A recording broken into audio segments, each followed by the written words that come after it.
Good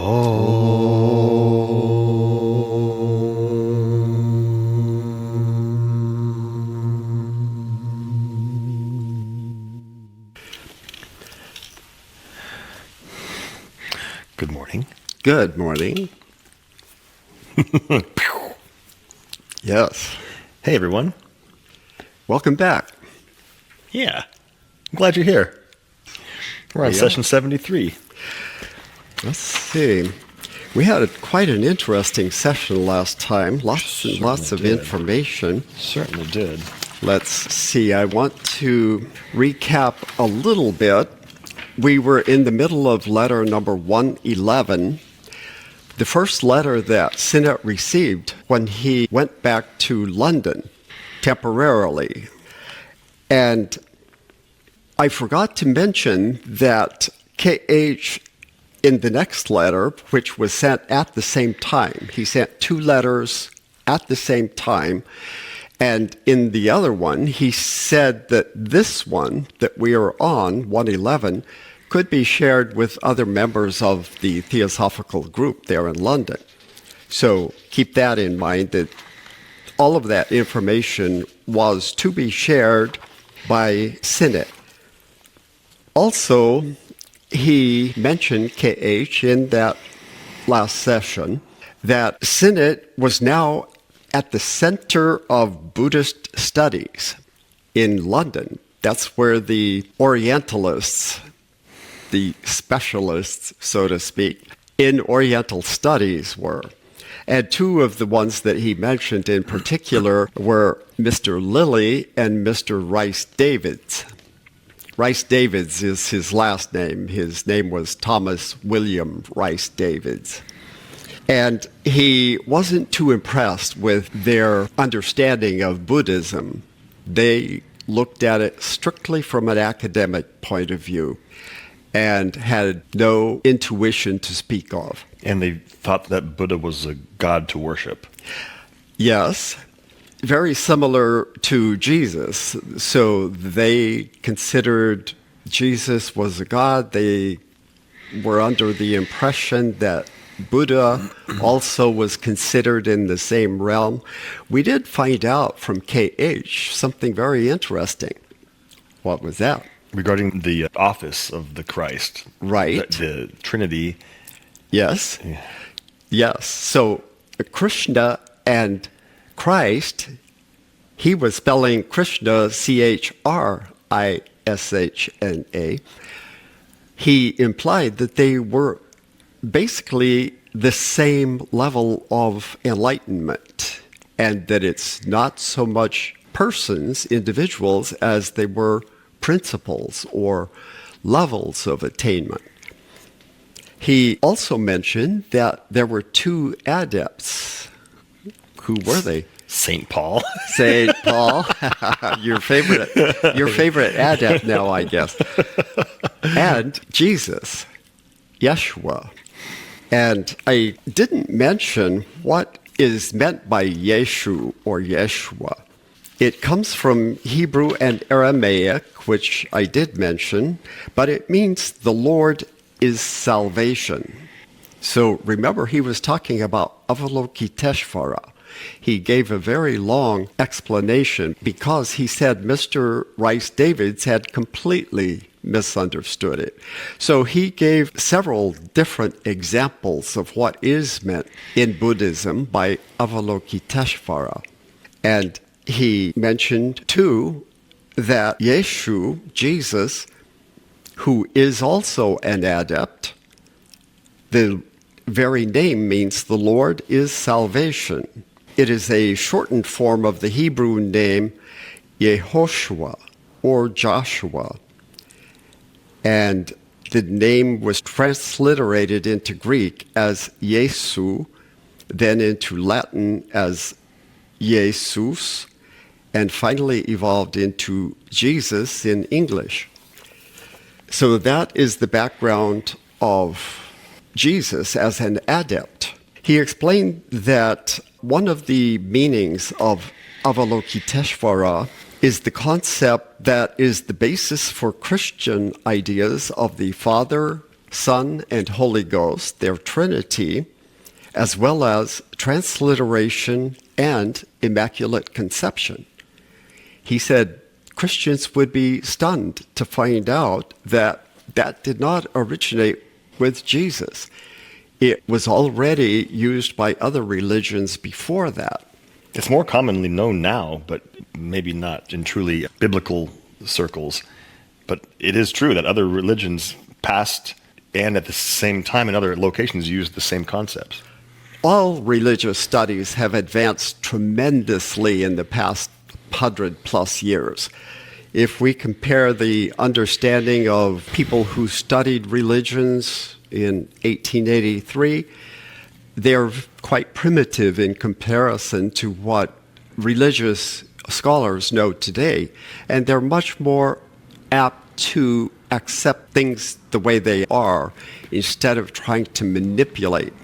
For example, K.H. said that Mr. Rice Davids had even gone so far as to try to place Buddha in the Christian era and even Krishna after Jesus Christ.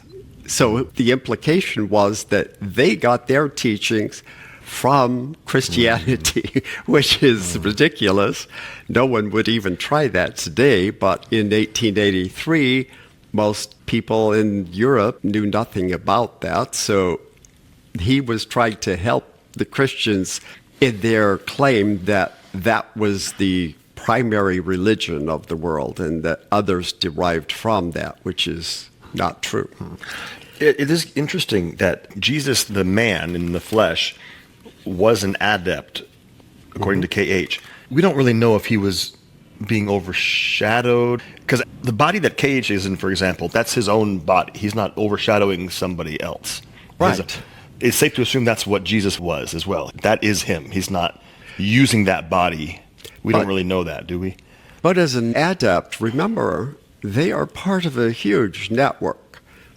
So K.H., for example, is always connected with Moria and all of the other adepts in the Brotherhood, every single one.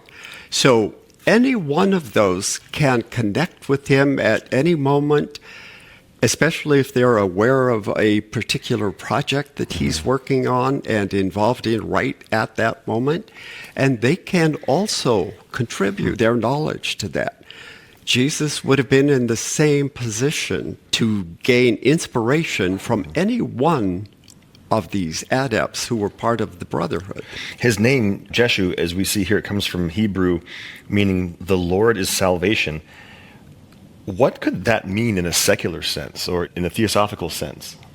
The Lord is salvation. We talk about one of the goals as an adept is to bless and save humanity. So that is salvation. We've mentioned before, and remember that K.H. said that he had several pupils that were working on initiation. Remember that? And DK was one of those. And he used the term crossing to the other shore. That is what salvation is. When you reach that stage of enlightenment, when there is no possibility of turning back. I guess that'd be synonymous with moksha, finishing your... Well, it is, but it's more than that. It's a stage where there is no chance of ever leaving the Brotherhood at that point. You belong to them, and there is zero chance that you would ever turn away from that. Obviously, once you get beyond a point even before that, the chances are extremely low, but there is still a chance. But remember when the gate shuts fast behind the neophyte? Forevermore. That is the stage when you have no choice but to go forward. There is no going back. So that's what salvation is, when you know you're... Safe. It means safe. And I wonder what is meant by the Lord is salvation. That, I don't know. I think by that he means, again, a stage of enlightenment. Because the term Chohan, for example, means Lord. Okay. Well, and master that we use for the masters doesn't mean that they're our master. It means that they have mastered life. Exactly. Mastered this earth. They're masters of earth, basically. Right. So maybe Lord, Lord, or it could mean Ishwara, but I don't know if it means that's probably too Ishwara abstract. is even way beyond right, that. It's too abstract. But Okay. Lord is still connected very much with humanity, Yeah. Okay. but it's, again, a stage of development. Right. Okay. Let's continue then with letter number 111. We're changing topic here. He had been talking about the Orientalists and how their understanding was defective, and now he's going to switch to a different topic here. Does your British Theosophical Society know the meaning of the white and black interlaced triangles of the parent society's seal that it has also adopted? The double triangle, viewed by the Jewish Kabbalists as Solomon's seal, is the Sri Antara of the archaic Aryan temple, the mystery of mysteries, a geometrical synthesis of the whole occult doctrine. That's cool, a geometrical synthesis of the whole occult doctrine. The science of yantra is actually very fascinating. It's like a visual mantra. He says it's a geometric synthesis of the whole doctrine. It's really interesting. Yes, and in particular, the Sri Antara refers to the Sri Yantra of Kashmir Shaivism. I'm sure many of you have seen it. I'm sure we can put an image of We that. will. It's a bunch of triangles up and down, and 9 primary triangles, but as Paul mentioned, it forms numerous others. Even the seal of the Theosophical Society is only 2 triangles, but in fact, there are 8 triangles because when they intersect, then they create additional triangles. So, yeah, that's exactly how it works. And the triangle is very symbolic in these esoteric studies. It relates to many different things, but one in general is whenever there's duality, so anything in the physical world that's manifested, when 2 things interact, there's always a third thing, which is the result of the interaction or what is created from the polarities. And that's why 3 is a very common number, a common concept, Trinity, triangles, in spiritual study. And KH is going to reference that in just a few minutes. Cool. The 2 interlaced triangles are the Buddhangams of creation. And I'm not sure what that is. I couldn't find a good explanation. So he seems to be maybe the only person that actually has used that term. Buddhangam. The word Buddha is there. Right. Anga. Anga means limb or part, constituent, a limb, anga, but angam, not sure. The parts of creation. They contain the squaring of the circle, the philosopher's stone, the great problems of life and death, and the mystery of evil, which is capitalized. So, some of the greatest mysteries in spiritual studies. Wow. The chela who can explain this sign from every one of its aspects is virtually an adept. That's cool. Yeah. So, the more intuition you develop, and we've talked about how that happens and what you have to do to make it happen. And remember that Jesus was an adept based primarily on his great purity, one of the purest people on earth, apparently. And so as you develop more intuition after having developed that purity, then all of this knowledge is shared with you because you can be trusted at that point. And you know things that you can't even explain to somebody else. We'll learn more about that. Mm-hmm. How is it then that the only one among you who has come so near to unraveling the mystery is also the only one who got none of her ideas from books? And that is the member in London, Anna Kingsford. Unconsciously, she gives out to him who has the key the first syllable of the ineffable name. Yes, the ineffable name.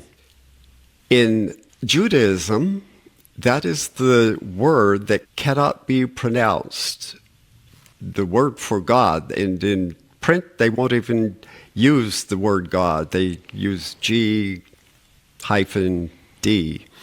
or they also use the four initials, JHVH, to represent the ineffable name. Ineffable meaning inexpressible, incommunicable. It's something that those who do know what it means cannot describe it to somebody even if they wanted to. Of course, you know that the double triangle, the Satkiri Chakram of Vishnu, or the six-pointed star, is the perfect seven. All right, so we think of it as six, but he says it's actually seven. In all the old Sanskrit works, Vedic and Tantric, you find the number 6 mentioned more often than the 7, the central point being implied, for it is the germ of the 6 and their matrix. Yeah, very interesting. Wow. So they only mention 6, but the seventh aspect, seventh point of the interaction is the matrix, the nexus, the point of origin of all of it. Interesting. It is the central point standing for the 7th, and the circle, the Mahakasha, endless space, for the 7th universal principle. In one sense, both are viewed as Avalokiteshvara, for they are respectively the macrocosm and the microcosm. Wow. The upward pointing triangle is wisdom concealed, and the downward pointing one is wisdom revealed in the phenomenal world. Yes. Okay. Now, in the letter, he had drawn a little diagram of the interlaced triangles with the point added in the very center. And remember, he pointed out that the upward pointing one, or he hasn't yet, but one is a white triangle and one is a black triangle. And he'll describe that later. The circle indicates the bounding, circumscribing quality of the all, the universal principle, which, from any given point, expands so as to embrace all things, while embodying the potentiality of every action in the cosmos.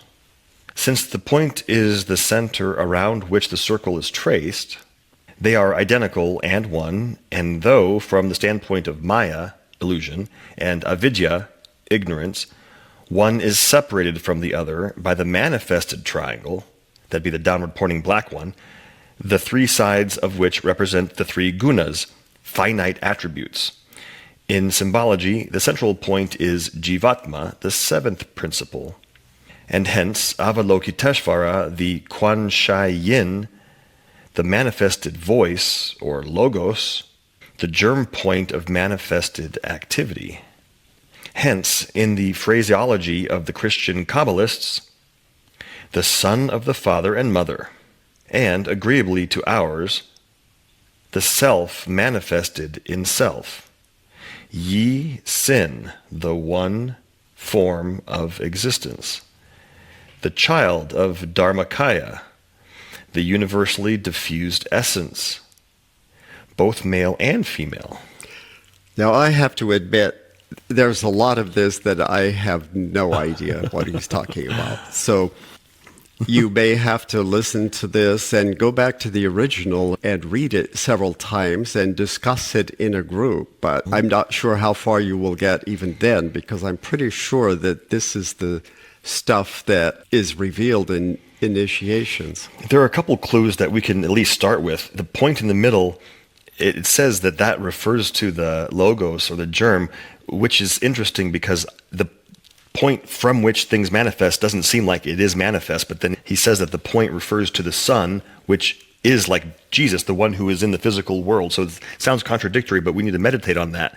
And then he says our doctrine coinciding with the Son would be, we'd say, the Self, manifested in Self with a capital S, which probably means your lower nature is manifesting from your true self. These are just ideas that I'm inferring based on what we're reading here. The one form of existence, the child of Dharmakaya, your Dharma is being lived out through your physical form. But of course, what Terry said is accurate. It's very tough to understand these things. And then let's continue here and see what he says next. Parabrahm, or Adi Buddha, while acting through that germ point outwardly as an active force, reacts from the circumference inwardly as the supreme but latent potency. Oh my goodness. Parabrahm, so that refers to something above Brahma. Yeah, the absolute. The absolute, yeah. It's the absolute. It's probably another word for Ishwara, I would think. Or Adi Buddha. That might mean the first Buddha. Oh, weird. I don't know. Acting through the germ point. Okay. The double triangles symbolize the great passive and the great active, the male and female, Purusha and Prakriti. Each triangle is a trinity because it represents a triple aspect. The white one represents in its straight lines jnanam, or knowledge, jnata, the knower, and nyayam, that which is known. So three things: the knowledge, the knower, and then that which is known. So the white one points upward. Okay. The black one represents form, color, and substance. Also the creative, preservative, and destructive forces, and are mutually correlating, and so forth. None of this can be understood properly except one in meditation, when your higher self is inspiring you, and when you have help from other individuals who are also enlightened, and so forth. Okay. Very interesting. We unfortunately can't delve into that because we aren't adepts yet, or even close. You may well admire and should wonder even more at the marvelous lucidity of that remarkable seeress. Seeress, That's a nice word. Seeress, like a female seer. That's Anna Kingsford. Nice word there, KH. Dude, that's cool. Who, ignorant of Sanskrit and Pali, and shut out from their metaphysical treasures, has nevertheless seen a great light shining from behind the dark decrees of exoteric religions. Go Anna Kingsford. So, yes, and remember, she's the one who promoted esoteric Christianity and Hermeticism. That was her gig. She liked that a lot better than the Tibetan Buddhist explanations.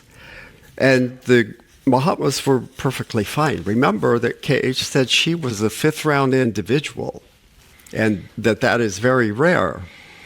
So she did somehow manage to get ahead of the vast majority of humanity in her evolution, and yet she still has some things that would prevent her from even being a chela yet. How do you think the writers of The Perfect Way came to know that Adonai was the Son and not the Father, or that the third person of the Christian Trinity is female? Okay, what's The Perfect Way? That's the book that she wrote with Mr. Maitland. Okay. Verily, several times in that work they lay their hands upon the keystone of occultism. But the lady who persists in using without any explanation the misleading term God in her writings doesn't know how close she comes to our doctrine when saying, quote, having spirit for father, which is life, the endless circle or parabrahm, and for mother, the great deep, which is substance, prakriti in its undifferentiated condition. Adonai possesses the potency of both and wields the dual powers of all things. Adonai is a Jewish term in the Bible, the Old Testament, which is another aspect of God, and it can be used in several different ways, apparently, but it does have a very specific reference. Older Judaism actually adored and worshipped more than one God, but after the time of Moses, who it appears wasn't an actual person, but more of a mythological person, then it was that one God said, I'm the chief God, you're not to have any gods ahead of me, and you will be in big trouble if you worship one of these other gods. You'll be in big trouble. So, yeah, this one God decided that he was the only one that they were to have anything to do with. We would say triple, but in the sense as given, this will do. Pythagoras had a reason for never using the finite, useless number 2, and for altogether discarding it. That's funny. The one, in all caps, can, when manifesting, only become 3. This is what we were talking about earlier. Yes. The unmanifested, when it's a simple duality, remains passive and concealed. And this is similar to what we discussed in our last session, that when you have Atma Buddhi, that's great, but what can it do? It's pure spirituality with the hint of a form, but then what? Until manas comes along, it can't really act or create anything. So, boom, all of a sudden, the 2 become 3, and then you've got something going on. I didn't realize that there could be a duality in a passive form. I always thought that the second the divine will manifests into positive, negative, there immediately is a third. It's the interaction. But it sounds like here, when it's a simple duality, remains passive and concealed. Well, and who knows how long that would occur. It doesn't seem to have any purpose. Right. So why would it stay that way? The second it does become dual, passive, it immediately probably manifests or something. And that's the whole purpose. So this would occur probably in more than one situation, but definitely in the Big Bang when a universe is remanifesting itself, repositioning itself. So when you only have 2 elements, it would seem natural that immediately it creates that third. And I think it's probably immediate because when you've got polarity, you also have the third, which is the energy that passes back and forth, the creative energy. The interaction between the two. The dual monad, the 7th and 6th principles, in order to manifest itself as a logos, the Quan Shai Yin, must first become a triad, 7th, 6th, and half of the 5th. That's interesting. Yes. Probably the higher mental. Right, yeah, of course. So that's sense. Atma Buddhi Manas. The higher manas. Then on the bosom of the, quote, great deep. And he referred to that as what now? The great deep above was... I don't know what he means by that. But he mentioned it. It's the mother. He said that just a couple lines up. Right. So the great deep is part of the Trinity. So the logos must first become a triad, 7th, 6th, and half of the 5th. Then on the bosom of the great deep, attracting within itself the one circle, form out of it the perfect square, thus squaring the circle, the greatest of all the mysteries, my friend, and inscribing within the latter the word, the ineffable name. Now, where's the square, though? I don't see a square in the yantra. No, but I think in the yantra there probably are some squares. Okay, maybe there are. We should get a picture. Yeah. Yeah, we will display it on screen. All right. Otherwise, the duality could never remain as such and would have to be reabsorbed into the one. Okay, so if the duality doesn't form a trinity, it gets reabsorbed. Right. And remember that he said, for example, in the case of those who are consigned to Avicii, finally, that they have captured their manas, and then you've basically got a higher self with nothing to work with. And so that does get reabsorbed. In that case, he mentioned that it would be at the end of that round. So maybe that's not instantaneous, but at some point, because it can't really create or do anything, it does get reabsorbed and repurposed. That's really sad, actually. The individual who goes to Avicii, it's the lower nature that goes. Mm-hmm. And it isn't permanent. It dissipates or something after time, probably. At the end of that round. Yeah. And so that's why, remember that Damodar said it could last 1,000,000 years. Right. But the higher nature, the actual good part of the person, is reabsorbed, which is the sad part, because that monad gets reabsorbed. Yeah. Well, it is pure spirit, so it's not individual anymore. It gets reused. It's not individual anymore. And then when it does remanifest, it's not the same. It's not the same, no. It's sad. The way it is. There are consequences to what people do as human beings. All the experience that person received throughout the many lifetimes I guess it is maybe still used in some way. In but some ways, it becomes like group karma or Yeah. whatever. You know, It's unfortunate, It though. obviously can't just disappear, but it's not an individual anymore. Yeah. It's like the NSA deleted the history. Like the government said, we're deleting you. You no longer have any history. Okay, let's keep going. Okay, so if the duality doesn't become a trinity, it gets reabsorbed into the one. The deep. So now, again, the great deep. The deep is space, both male and female. Okay. Well, that's weird, but because above it, he says the mother is the great deep. Weird.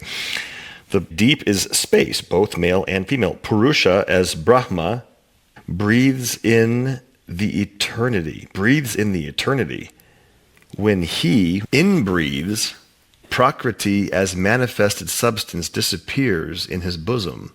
And when he outbreathes, she reappears as Maya, says the shloka. Okay, we've heard this before. Yes. The out-breath and in-breath of Brahma. We've heard that.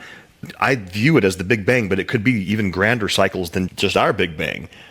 When the one exhales, that's a manifested world.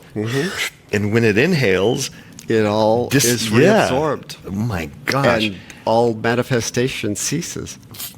Until the next cycle. Right. My goodness. When he outbreathes, okay, she reappears as Maya, because everything in the physical world is not truth. It is relatively illusory in the physical world. My gosh. And shloka, by the way, is like sutra, I think, a phrase. Right. The one reality is mula prakriti, undifferentiated substance, the rootless root, the... Now this is Okay, funny. he gets carried away. But we have to stop, lest there should remain but little to tell for your own intuition. That's funny. He's done that many times. Yes, And- getting carried yeah. away here. Well, I'm glad he does. I better stop. I'm going to say something I shouldn't. I'm glad that he does that, though. He gives us little tiny clues. And then he catches himself. So they're undifferentiated substance. I can't even imagine what that would be like. It's like the raw material of life, I guess. Fohat? Not fohat. No, It's not physical. Well, it is physical, but what? it's all of it. It's Wow. all levels. I feel like a brick of mud or something, like solid, like undifferentiated substance. Is it like a solid clay chunk or something like that? No, that's too concrete. Well, I need that. My brain wants that, okay? It's joking. far more subtle than that, but it includes that. Yes. How do you explain it? Ineffable. Ineffable. You can't say it. You can't. Meditate on it. Okay, but we have to stop, lest there should remain but little to tell for your own intuition. Next paragraph. It would be worse than useless for members of the Royal Society to be given the fact that the unmanifested circle, that's, I think, Brahma, or absolute life, is non-existent outside the triangle and perfect square, and is only manifested in the sun. Now, he's saying it would be worse than useless for members to be given the fact, only manifested in the sun, because the sun does come into the physical. And that's S-O-N. Yes, S-O-N with a capital S, so the Jesus aspect. And that it is when reversing the action and returning to its absolute state of unity, and the square expands once more into the circle, that, quote, the sun returns to the bosom of the Father. And that's probably the in-breath again, or refers to that. There it remains until called back by his mother, the great deep, to remanifest as a triad, the son partaking at once of the essence of the Father and of the Mother, the active substance, Prakriti in its differentiated condition. Quote, my mother, Sophia, the manifested wisdom. Oh, that's kind of a play on words. Sophia, that's a name, of course, but also it refers to wisdom. Right. My mother took me, says Jesus in a Gnostic treatise, and he asks his disciples to wait till he comes. The true word, Which we learned last time is Vach. may only be found by tracing the mystery of the passage of the eternal life inward and outward through the states represented in these three geometric figures: triangle, circle, square. Wow. Holy frickin' We've moly mentioned cake. before that the New Testament is not a great exposition of what Christianity actually is. Those who study Gnosticism, which actually predated Christianity, will get a better idea of what esoteric Christianity is. And that's why he sometimes quotes Gnostic texts. They were the more spiritually advanced people, whereas the Christianity we know is the exoteric form, which, as we have learned, always gets taken over by priests and their priestcraft, which always involves power and money. Was there an individual leading the Gnostic movement? Not that I'm aware of. It's related to other philosophical groups, and it's basically one more form of the ancient wisdom teachings. So if you can get to the root of Gnosticism, it's the same as the ancient wisdom teachings. And there's such a thing as Christian Gnosticism? Well, it does reference Jesus quite often in the Gnostic texts. But like I said, it actually existed before Jesus was born. The criticism of, quote, a student of occultism whose wits are sharpened by the mountain air of his home, and the answer of, quote, S.T. Krishnamacharya. I wonder if that's the same Krishnamacharya that we know in yoga. I'm sure it's not. Right, it couldn't have been if this was written back in the 18... Right, okay. And the answer of S.T. Krishnamacharya, June Theosophist, regarding part of your circular expositions need not annoy or disturb in any way your philosophic calm. All right, he's completely changing topic here. And the student of occultism, whose wits are sharpened by the mountain air of his home, is Hume. Remember, he lives high in Shimla. And S.T. Krishnamacharya is one of K.H.'s, I believe K.H.'s chelas. And he wrote a response to something that Hume had written as a letter to the Theosophist. And so that's what he's referring to. And he calls him our Pondicherry chela. And Pondicherry is a town? Yes. City, town? I don't remember exactly where it is, but nowhere near Shimla. Okay. I'm wondering if this is the same Krishnamacharya who lived in India and taught, he's referred to as the father of modern yoga, and he taught Iyengar and Pattabhi Jois and a few others. I don't know if that could have been. There's no way that it could have been the same one. No. And S.T. Krishnamacharya. Oh, it's also S.T. His is T, Okay. Tirumalai Krishnamacharya. Oh, just okay. T. But maybe he's named after this one or something. Who knows? Okay. All right. As our Pondicherry chela significantly says, now is that Hume also? No. That's Krishnamacharya. Oh, okay. As our Pondicherry chela significantly says, neither you nor any other man on the other side of the threshold has had or ever will have the complete theory of evolution taught to him, or get it unless he guesses it for himself. And again, on the other side of the threshold means the person who is not an accepted chela. Anyone who hasn't yet reached the state of accepted chela is on their own, basically. They do get some inspiration periodically, but as he will point out, the unaccepted chelas are some of their biggest problems. The accepted chelas are the ones who have purified themselves and dedicated themselves to the work of the Mahatmas. And they no longer question anything. They do it because they prove to themselves the value of it. But these wannabe chelas, especially in Europe, have reservations and demands. Well, we want to become chelas, but we're not going to do everything that you ask us to do. So that's why they create problems. If anyone can unravel it from such tangled threads as are given to him, very well.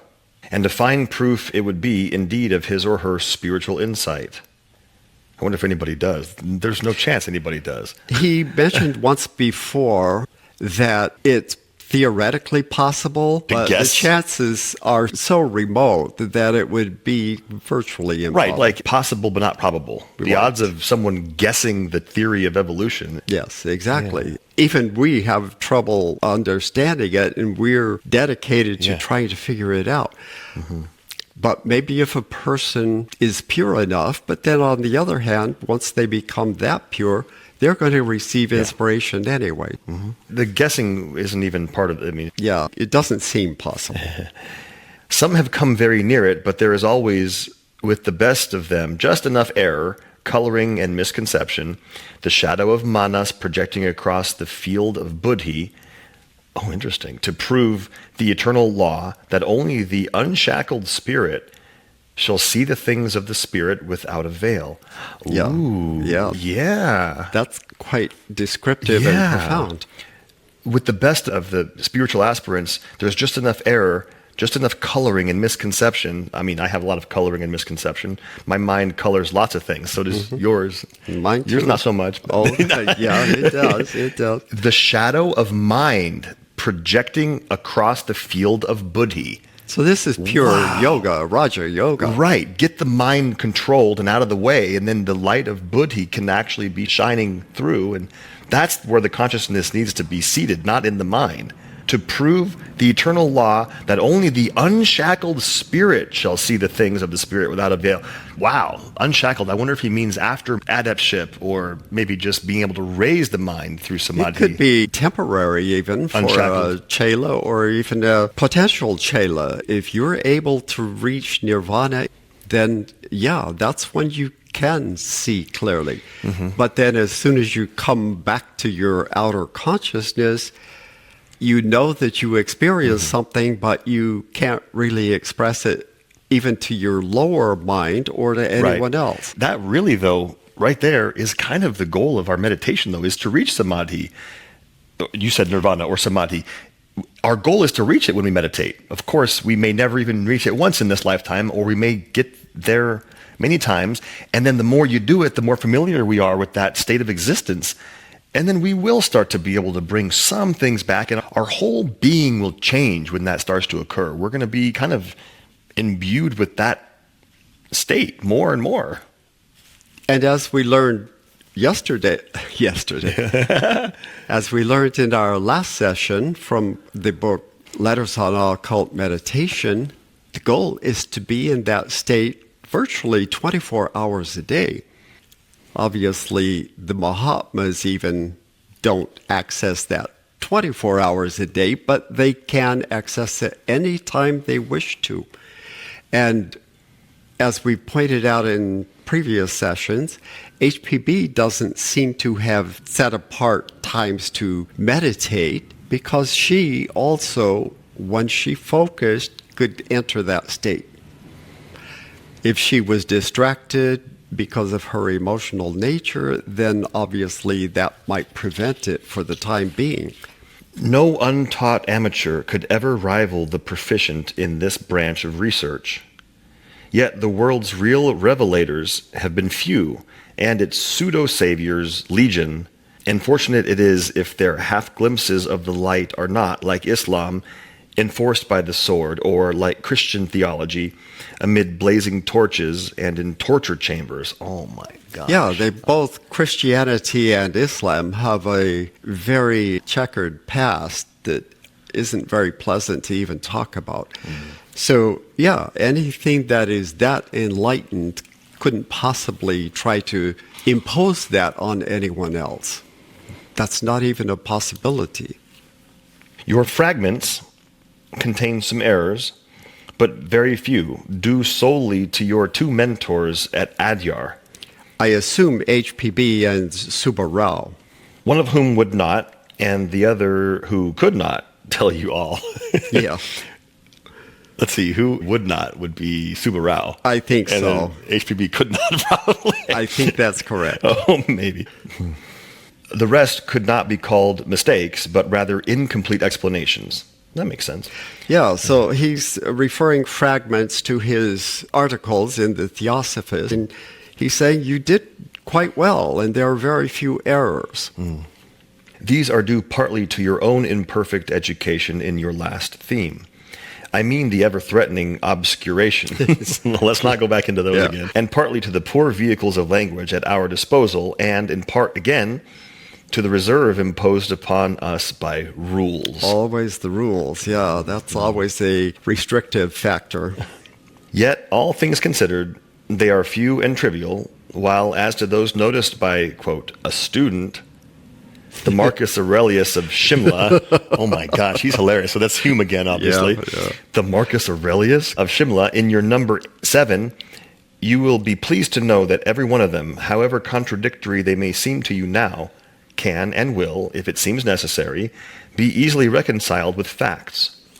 So even if you did make some mistakes theoretically, we could explain it in a way that would show that that wasn't necessarily a mistake. Maybe it wasn't fully explained, but it's not exactly wrong. Mm-hmm. The trouble is that, A, you cannot be given the real figures and difference in the rounds, and B, that you do not open enough doors for explorers. The bright luminary of the British TS and the intelligences that surround her, Anna Kingsford, embodied, may help you to see the flaws. At all events, try. Quote, always, he says, try. No matter what you do, try. Mm-hmm. And then he says, nothing was ever lost by trying. Yeah. Nothing. That's true. Yeah. As long as you do try. Yeah. Just keep plugging along. One foot in front of the other. You will get there. It's like any task that you have before you. Mm-hmm. If you get bogged down and stop for long periods of time, then it's hard to get going. Right. Don't do that. Keep trying. If you fail, if you make an effort and fail, get up, dust yourself off, and keep trying again.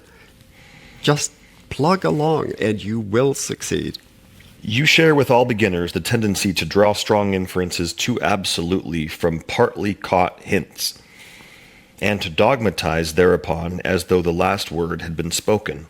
You will correct this in due time.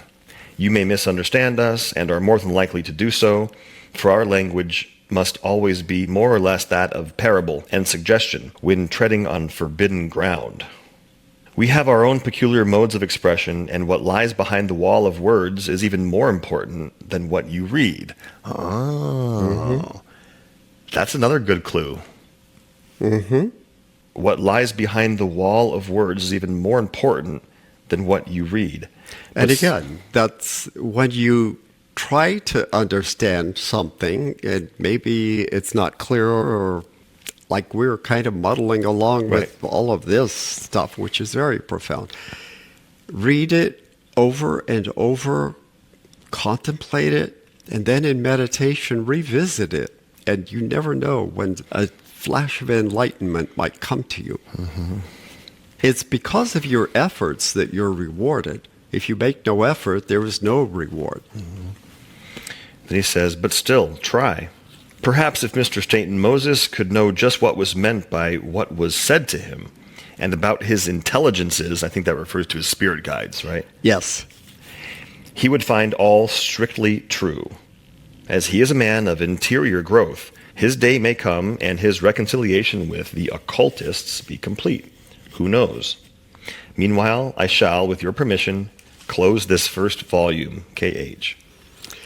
All right. As I said in our last session, as far as I know, this was the last long letter on profound doctrine. I could be wrong, so don't hold me to it. But things are going to change now. Senate is in London, and as it turns out, he did not come back. We'll find out more about that in our next session. But he ended up staying there, and everything changed at that point. There's a lot of good information and very dramatic happenings, events that are going to come up in the next several sessions. And we'll still learn a lot of good things, but as far as the heavy doctrine, and we've got plenty of doctrine, it's the purification process that we all need to work on, including me and you. It is what we have to do if we intend to succeed. Try, try, try. Never, ever give up. That's the only person that really fails, is the one who gives up. The Mahatmas never give up on their potential chelas. They are always willing to work with them as long as they are still trying.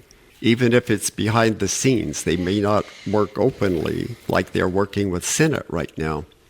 But they will help anyone who is making a sincere, hard effort at self-transformation, the process by which we do purify ourselves and become fit to become an accepted chela.